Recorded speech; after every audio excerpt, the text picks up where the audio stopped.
Hello, everyone. Welcome to another Atlas featured interview. Today, we are with Cam, the Senior Group Director of Strategy and Innovation of Taiwa, which is a leading agri-food company in Southeast Asia.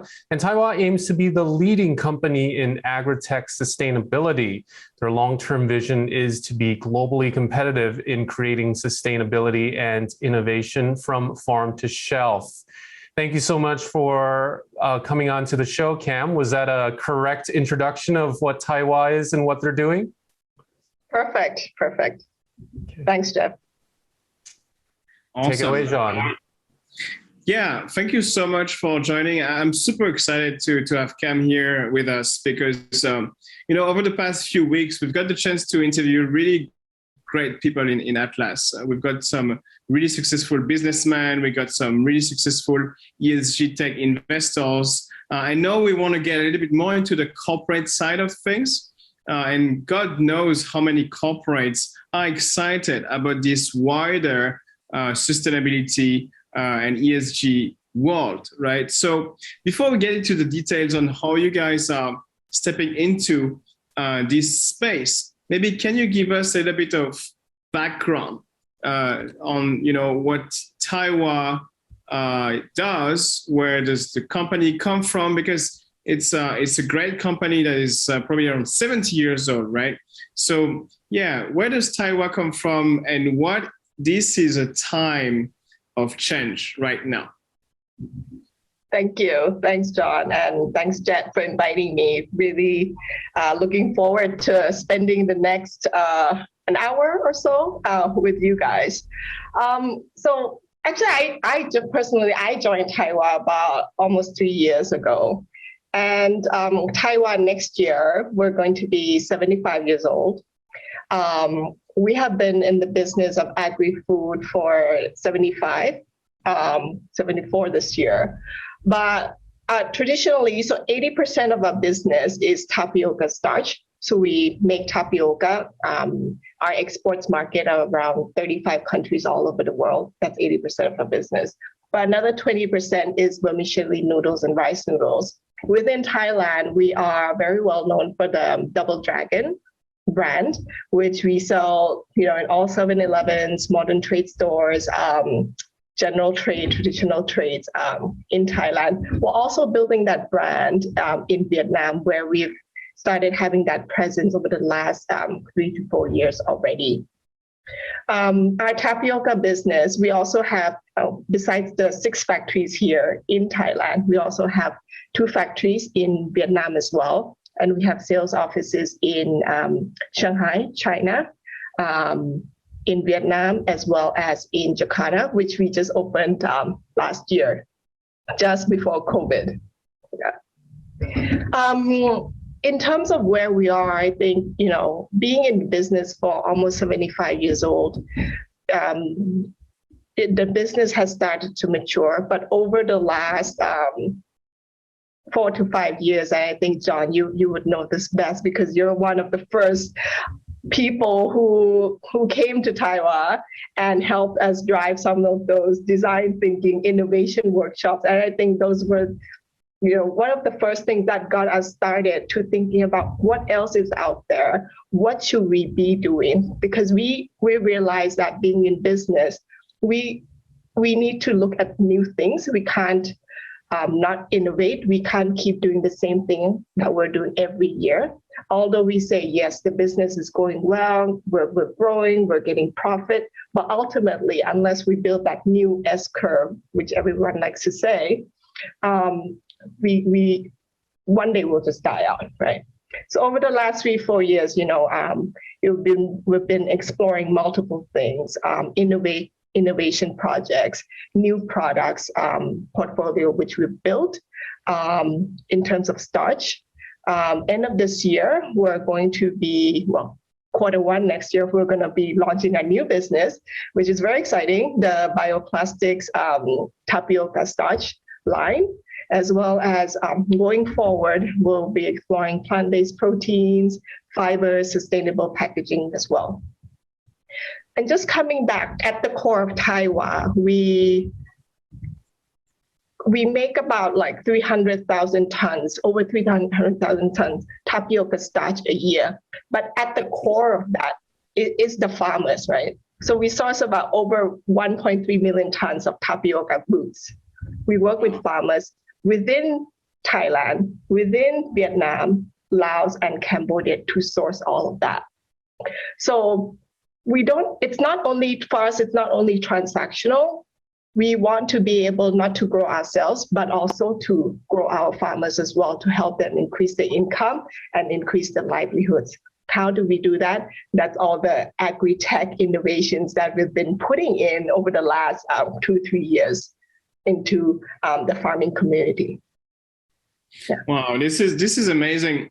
And I remember, I think it was back in 2015 when we did the first hackathon with your management. That was the first time we're bringing this concept of innovation in Taiwan. And something that hit me, and I still remember, is how much your team member were talking about the triple bottom line, including the farmer and helping them to make income as well, which a lot of corporates will do that for greenwashing. They will share those type of things on the press. But actually for you guys, it was internally that you were talking about that as one of the criteria for the innovation to be accepted at the end of this hackathon. So it is great to see corporates who truly care and who have in its value chain, of course, a lot of machine factories, but also people, and who care about these people. So this is where ESG comes in, and you were a little bit early adopter of ESG and inclusion even before it actually got to be coined as a term. So congratulations on that. And this is why we're glad to interview you today and do more together between Atlas and Taiwan in the future. So on this side, you've mentioned some really exciting coining buzzwords. To me, when I hear bioplastics, my hair popped up, right? So can you share us a little bit more about those innovations and how this makes sense into the value chain of the company? Because sometimes it can just be a buzzword, but I kind of feel and I kind of know that for you guys, it's also about improving the efficiency across the different steps in the value creation of the business. So can you share us about that? Sure. Very happy to. I'll just bring us back a little bit as on the background of the whole value chain.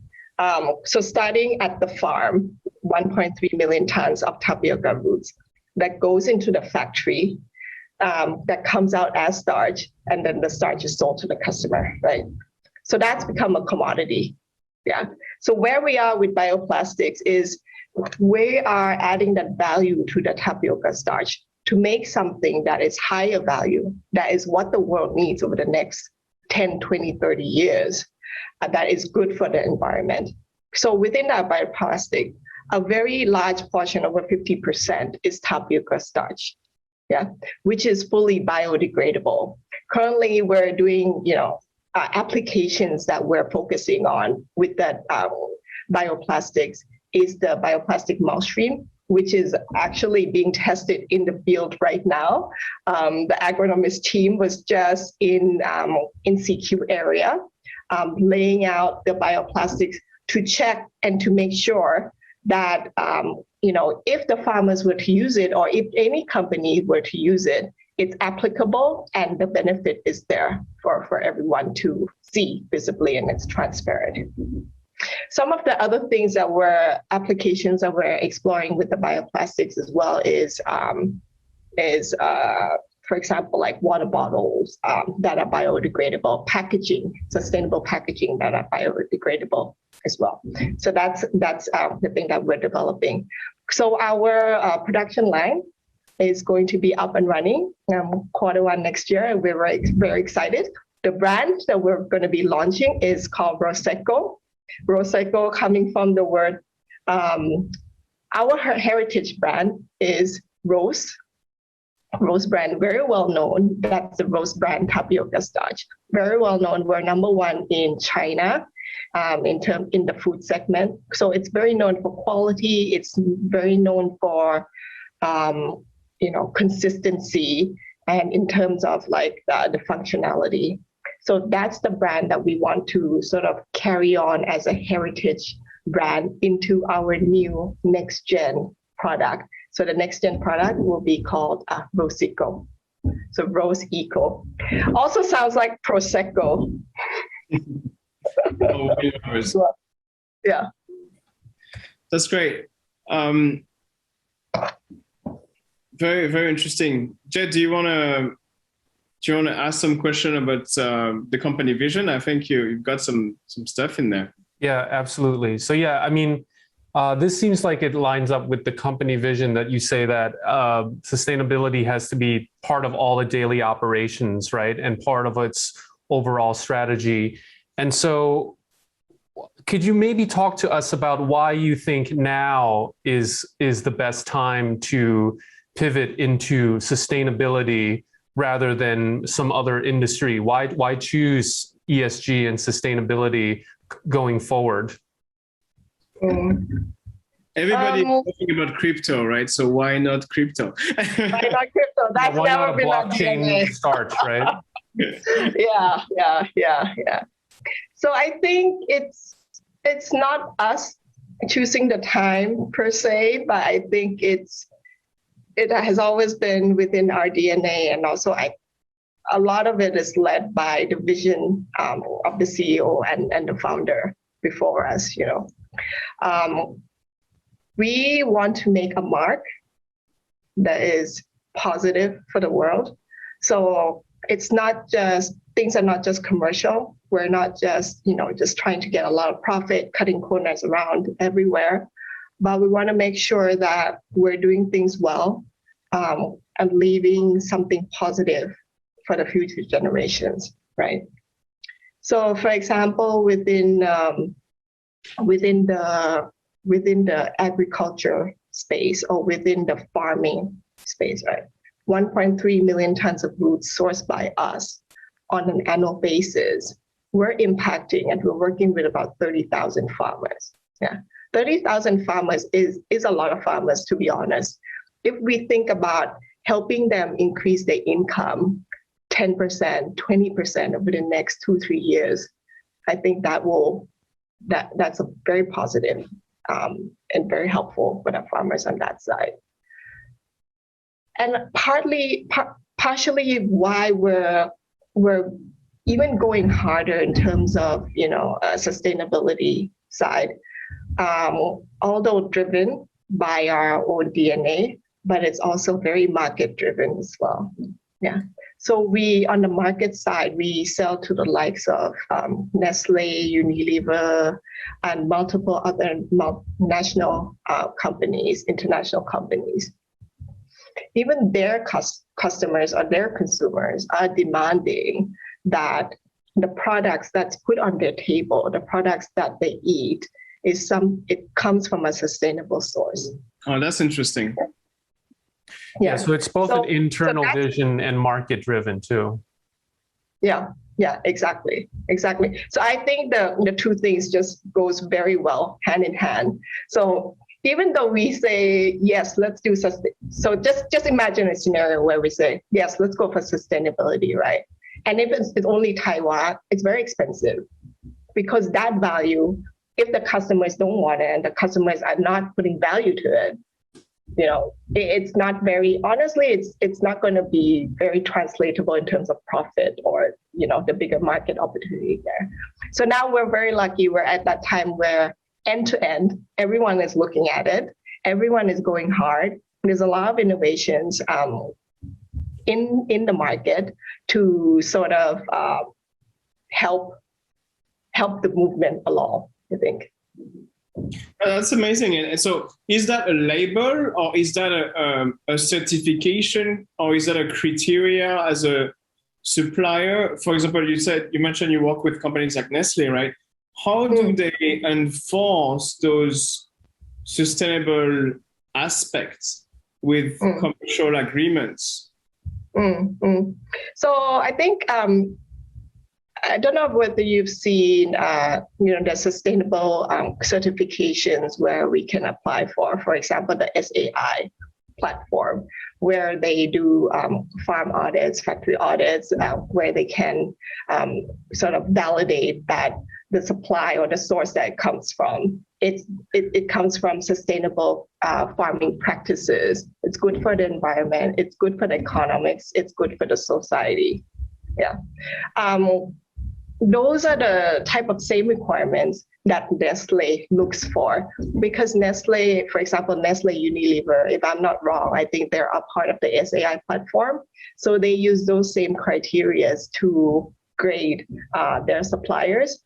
So that also translates to us needing to work within our supply chain to make sure that chemicals, the chemicals used, child labor, the waste that comes out of the factory, et cetera, we need to control all that.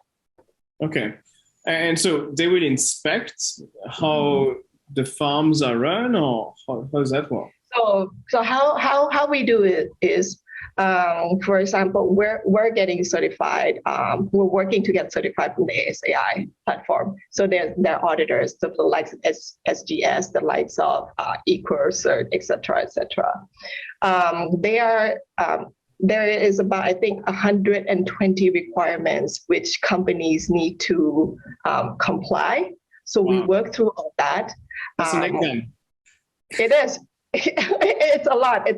And it's a lot, 120 requirements. So how we do is, because in Asia it's smallholder farmers, right? So every farmer holds about, 5 to 10 rice, so give or take 1 to 2 hectares each. So we try to work with large co-ops. We work with village heads who are able to sort of gather a large group of farmers where we can do training, and there can be the same cohort to make that change to drive sustainable farming together. So that's how we're working through things. But in addition to that, for us, I think it's more of a national effort as well. Taiwan is so small, right? I mean, thinking to the rest of Thailand and the rest of Asia and the rest of the world. So we're lucky with, we've got the Thai government with the BCG initiative, trying to sort of promote that sustainable farming. So we're currently working with NASDA, so the National Technology and Science Department, to help drive the sustainability practices across 5 provinces. So last 2 weeks, we've been on a road trip with NASDA to meet and greet farmers as well as the provincial governors to drive this initiative forward. So Taiwan being the off-taker, Taiwan being the sort of the domain expert in terms of sustainable farming, we are working with NASDA to transfer the technology, transfer the best practices to each of the provinces. Yeah, I mean, if you think about this in Southeast Asia, in terms of arable lands, I think Thailand, from the World Bank data, is 33% of the whole country have arable lands. If you compare that to Singapore, or even Indonesia, right? All these islands, this is not really the best place to produce food. So I don't know. Sometimes I really think maybe if there is something where Thailand needs to create unicorns, it's in agri-tech, right? And so I'm really glad to hear Taiwan is underway to create or co-create that alongside with government and other entities. So it's great. And I'm glad to hear that this push is not only from the corporates, but also from the consumers. I think that's the key. With Atlas Society, we believe that the way we use our money defines the world, not the way you vote, because actually you vote once every 4 years if you're lucky to have a democratic country. But in most countries, actually you can vote every day with the way you spend your Thai baht. in the shop or your US dollar. The things you buy, every action of buying a product is defining what you believe in, if you can see it that way.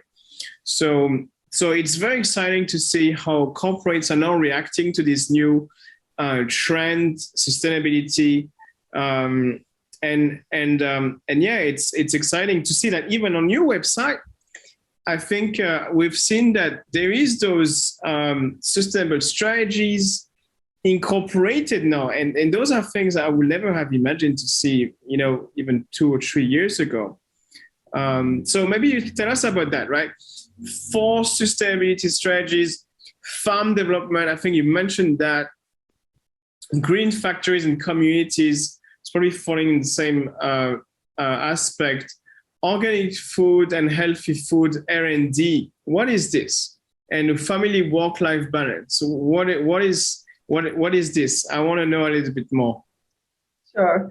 Let me start with the food side first, right? Everything is driven by our consumers. So yes, most of the food, 50% of the food, let's say it's made in Southeast Asia. The trend for healthy living is growing triple digit on an annual basis. Taiwan being a food company, an agri-food company, we need to deliver that for our consumers, right? So the products or the new product development initiatives or efforts that we put in on an annual basis, we need to make sure that we're focusing on the right priorities. And it would be the food that consumers are looking for in the next 2 to 3 years, right? So for example, things we want to deliver is clean label. Yeah. So no chemicals. What are the starches we can do? How do we process it to make sure that it's as less chemicals used as possible? Second thing, functional, right? So our starches or the proteins or the fibers that we're going to be rolling out in the future, how do we make that good for the health, good for the gut, good for the heart, etc. Yeah, and I think that's on the food side. So just making sure that the product portfolio is well balanced to deliver what the consumer is looking for. The other one, I think your question, John, remind me, was it the family life balance? Yeah, family life balance. Okay, so I think in terms of our family life balance, right? Within our own Taiwan community, it's not just our employees, but it's also our employees' families or the communities that's around our factories as well. We want to make sure that they have a good life. We support them with initiatives like education. We have an effort where I think it was started last 2 years, where every 1 ton of tapioca starch sold, we give $1 back to fund education and health for the communities that's around our factories. Yeah. We also have initiatives where within the farm team, we're working to build that tapioca farming know-how with the university hubs that are around our factories to support them and to build that strong community in order to help them be able to increase their income for the future. Wow. So those are the examples.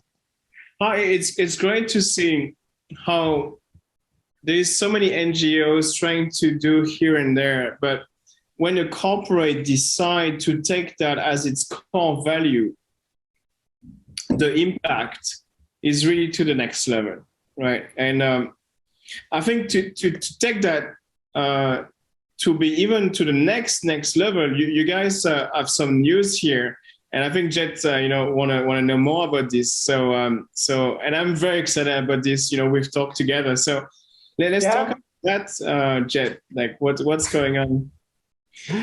Yeah, I mean, you've talked a lot about farmer development, right? Developing these farming practices, these agri-tech industries and all like that, because you feel like that's the next forward. that's the next step forward. And one recent announcement you had is that your Taiwan is launching its own VC arm, right? That's focusing on food and agri-tech startups. And then you say the goal of this is to catalyze innovations in Southeast Asia's green economy, right? And drive sustainability. So what does Taiwan see here in the industry that led it to this decision to create a VC? I think linked to what John said earlier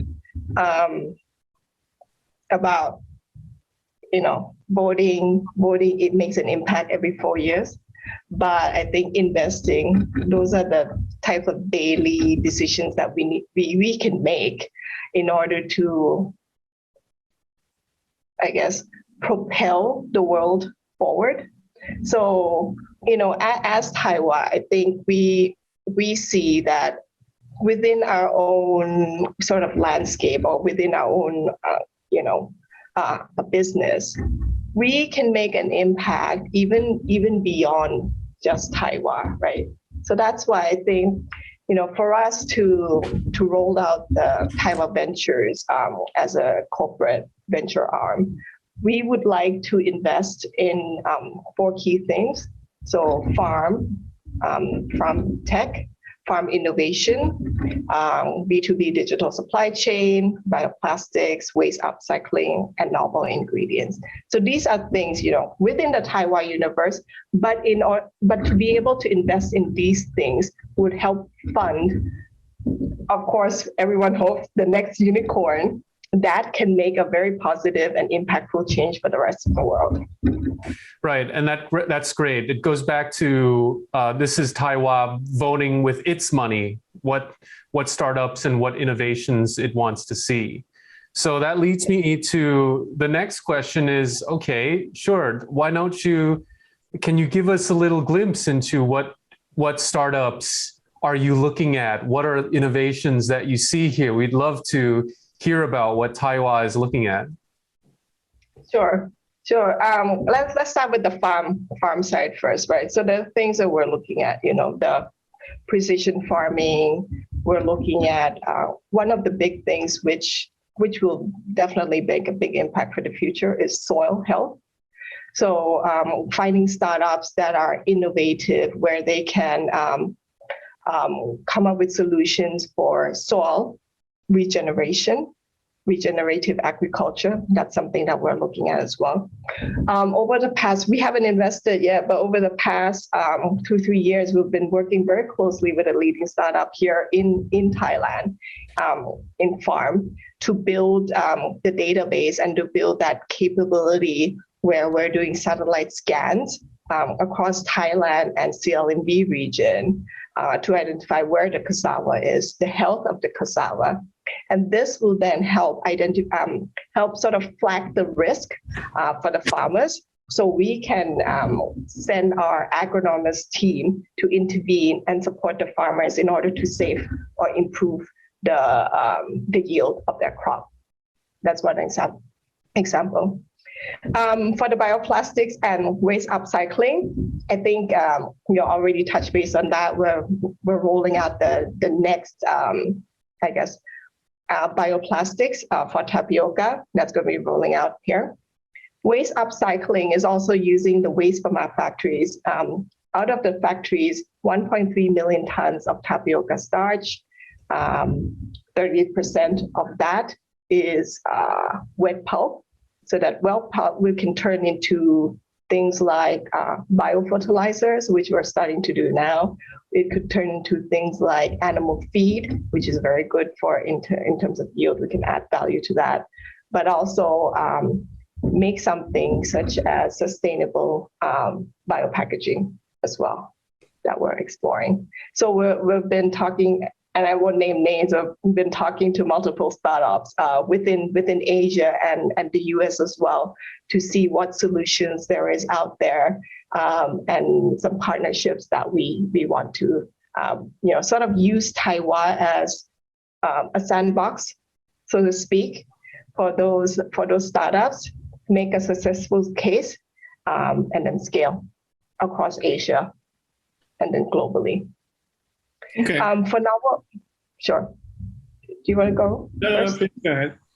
Yeah, and for novel ingredients, new processing technology, looking at the areas in terms of starches, how do we, what are some of the new processing and technology for starch that could help us, roll out with the clean label product.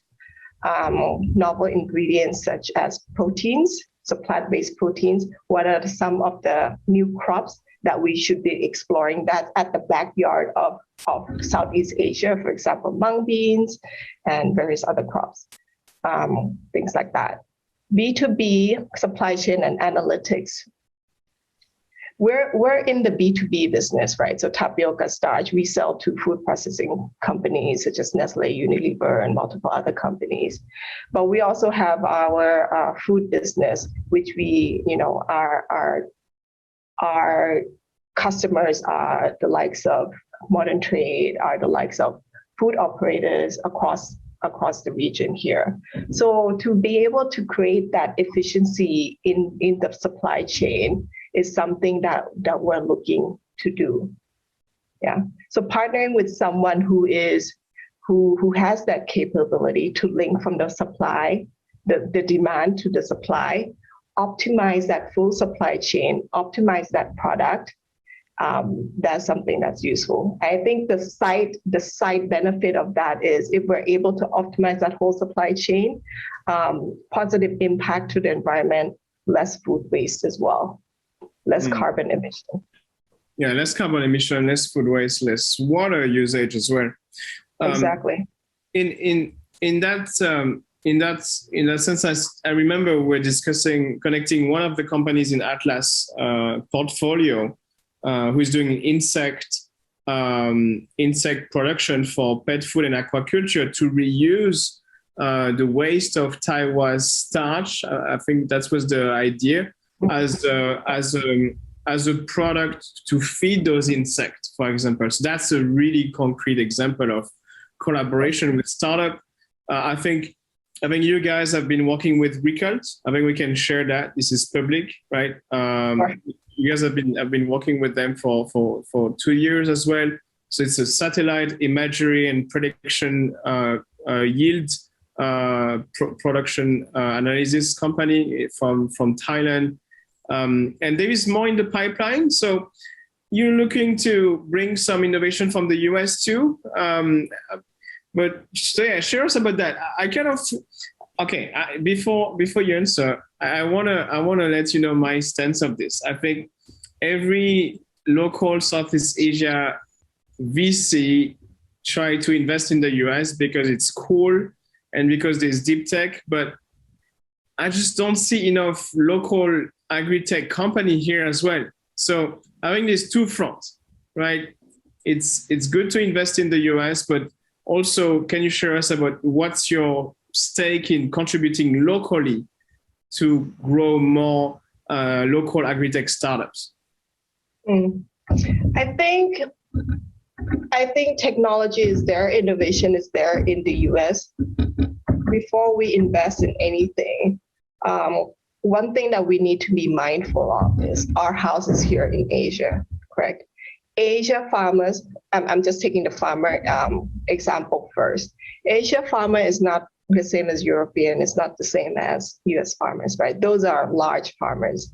I mean, they have thousands of hectares each. In Asia, it's only 1 to 2 hectares each, right?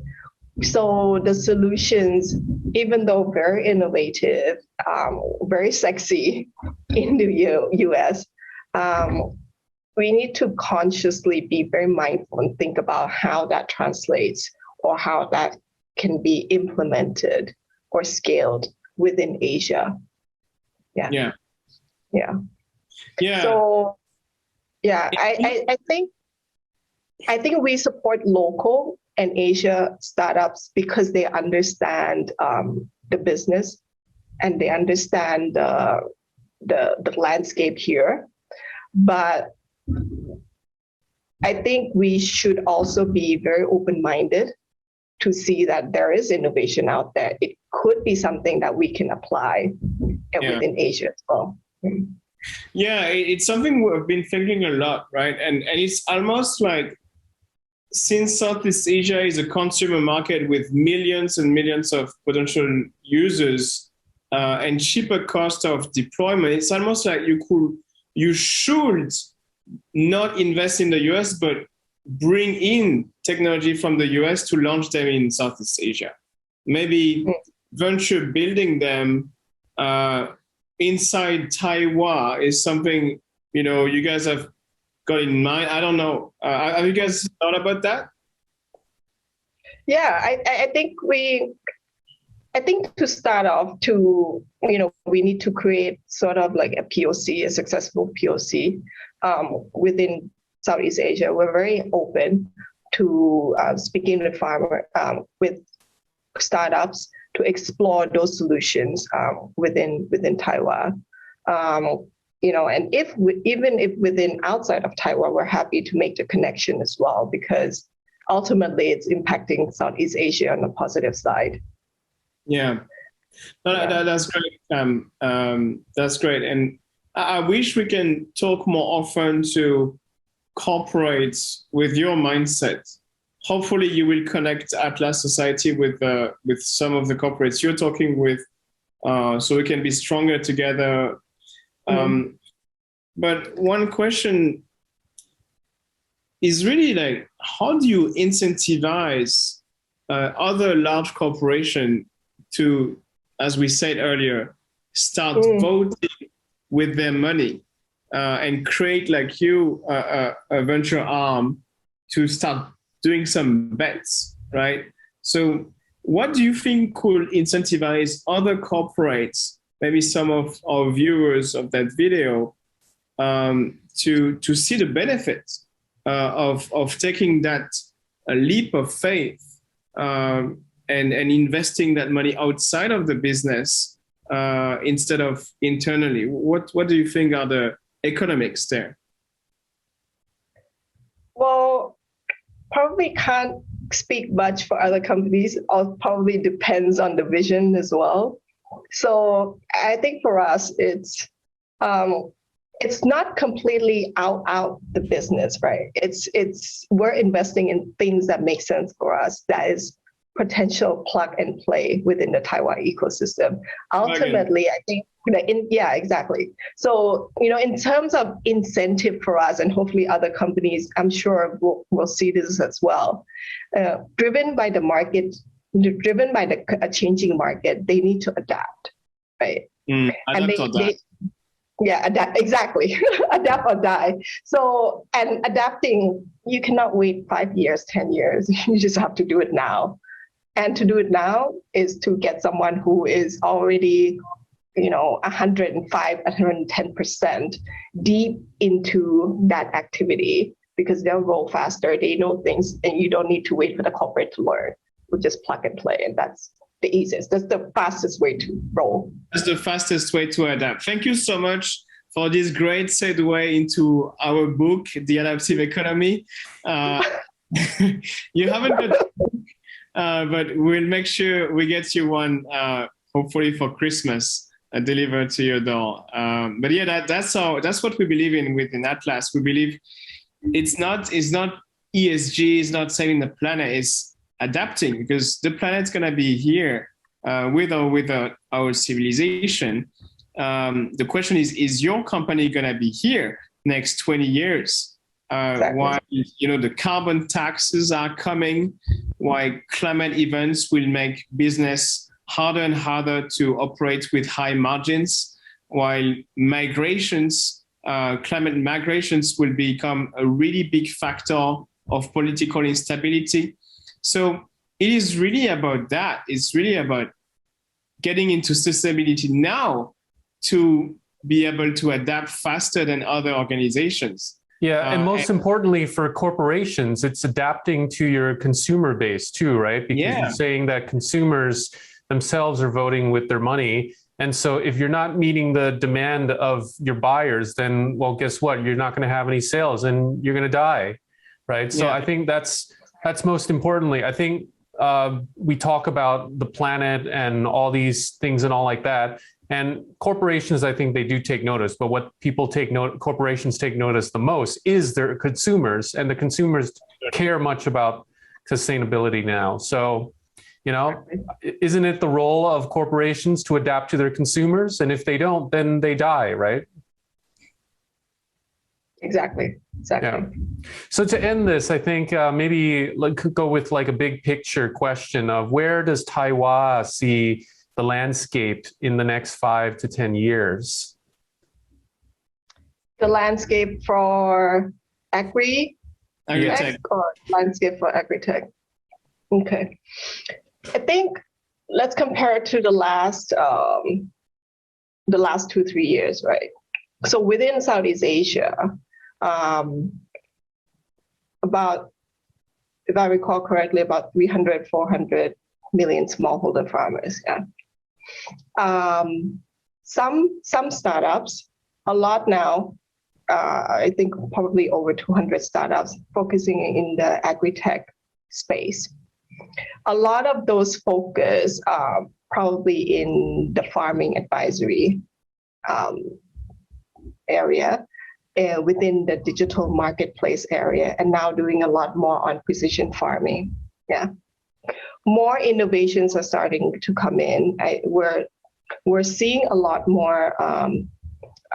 Some of the new innovations that's related to ESG, related to carbon emission, tracking carbon footprint, and hopefully decreasing the carbon footprint for the rest of the world. But I think being that Asia or Southeast Asia, largely smallholder farmers, that change isn't going to happen without the corporate funding those startups or those initiatives, right? Because farmers are not going to start paying for those services.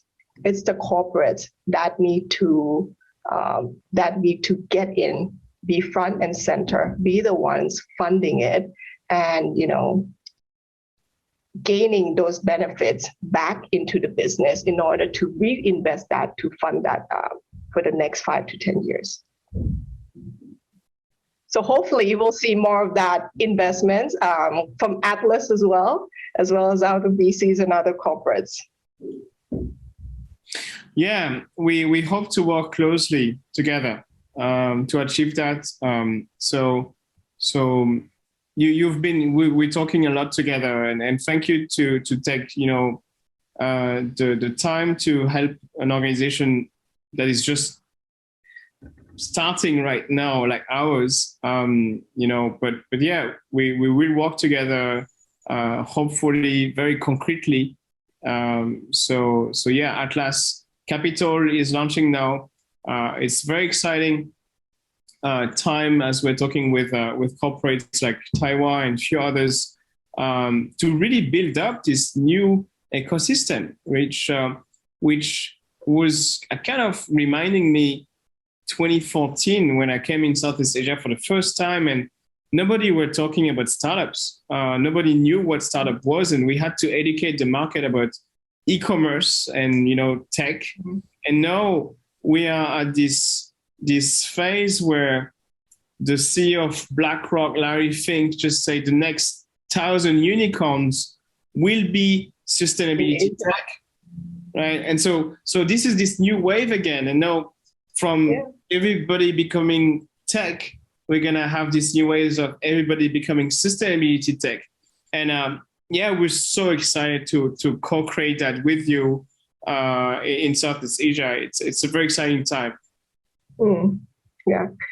And just to add on, John and Jet, I think for Taiwan, we do sincerely feel that this is the future. This is what we are prioritizing, and hopefully, with more investments, more people coming into this space, we all can move this much faster. Because sometimes it's a lot about speed as well. Yeah, absolutely.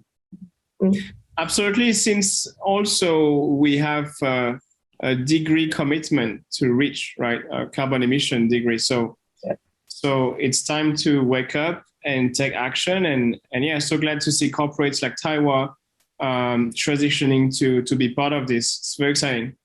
Thank you so much for joining us, Cam, today, and looking forward to see you again very soon for more adventures in sustainability tech.